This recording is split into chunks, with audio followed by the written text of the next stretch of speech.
Yeah? Yeah. Well, my number 4 then is a game called Amazing Princess Sarah on the Xbox 360. It is an indie game and it is 69 pence or $1. This is a game that is on XBlig, but it was recently on Steam Greenlight and it has been greenlit. So it should be coming to PC shortly. It's been 2 years in the making and it looks and feels like a really, really high-end Super Nintendo game. It's a side-scrolling platformer, and it's not really particularly original at all. I mean, I suppose its main point of difference is that you primarily fight with scenery. So you have a very weak, close proximity sort of melee attack. But what you're mainly doing is picking up grandfather clocks and wardrobes and corpses and using them as projectiles. Okay. There are switch puzzles and moving platforms and disappearing platforms and whatnot. So it's not original, but it's really, really, really tight.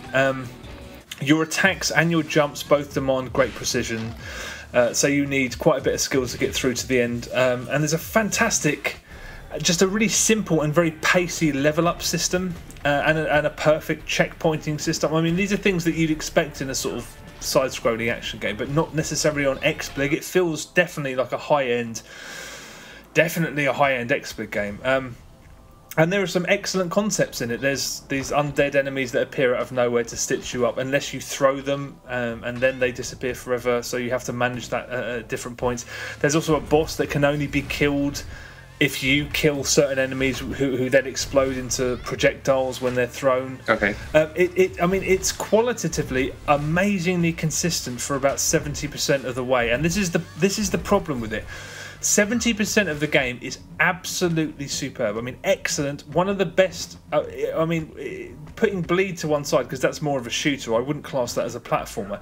But this is the best platform game I've played on XBlig, bar none, absolutely without question. The problem is that it's far from perfect, and that's because it gets so difficult later on. I reckon I'm probably 80% of the way through it, maybe 70% or so, but it gets really hard later on. And I will admit that as I've gotten older, I have less and less tolerance for really difficult games, but this is a game that gets really cheap. So most of the problems arise from the fact that there is this minimal input delay when you hit jump, and that's not a problem for 50-60% of the game because you're not really doing a whole lot of precision jumping, but the whole latter half of the game is about precision jumping, and there are loads of sections where you're moving over long pits, and if you fall you die instantly, and they go on for way longer than they need to. And there are loads of bits where you have to move over platforms that vanish over very long distances again, and if you fall, you either die or you have to go back and do it all again. It's just, and those zombies that I mentioned that rise from the ground, they start being triggered as you land on a platform. So if you're trying to save your health, your health's gone. They're going to come up and take your health away. And there are spikes everywhere, so if you fall, you're dead.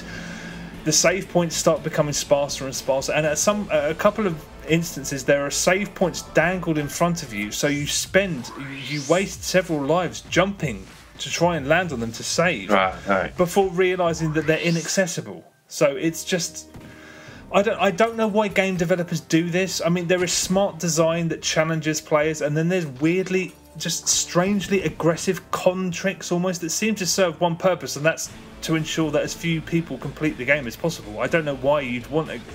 I felt aggressed playing this. Like, what? I mean, I will say I could not put this down for 3 days. Every time I went to play something, I had to play this first because it does have that tautness and that really, really high-end quality that's just... I wanted to complete it, but I just got to a point where I was battered down so many times by sort of techniques that I thought were really, really cheap that I couldn't continue. I mean, I may yet go back and finish it because it is the kind of game that's just... The music's really great too. I mean, production values wise, aside from the fact that it's modelled to look like a Super Nintendo sort of stroke Mega Drive game, are really great. There's even makeshift achievements and stuff like that. I mean, I'm sure the difficulty will be way too much for people. The difficulty in the final third of the game will be way too much for most people.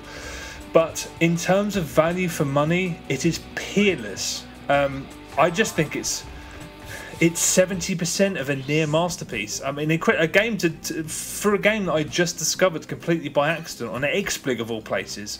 I just thought, and you know, reading that the creator of the game, it took 2 years, and you can totally tell that for the first 70% of the game. It's a remarkable achievement. I mean, it's a shame that it's not going to get its audience yet. I mean, I'm hoping that when it arrives on Steam, it gets more of an audience, but.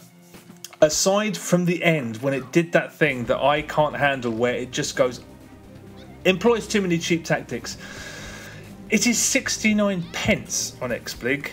If you have an Xbox 360, despite the fact that you almost certainly won't finish it, or maybe you will, maybe I was terrible at it. I don't think I was, maybe I was, but if you have an Xbox 360, just buy it.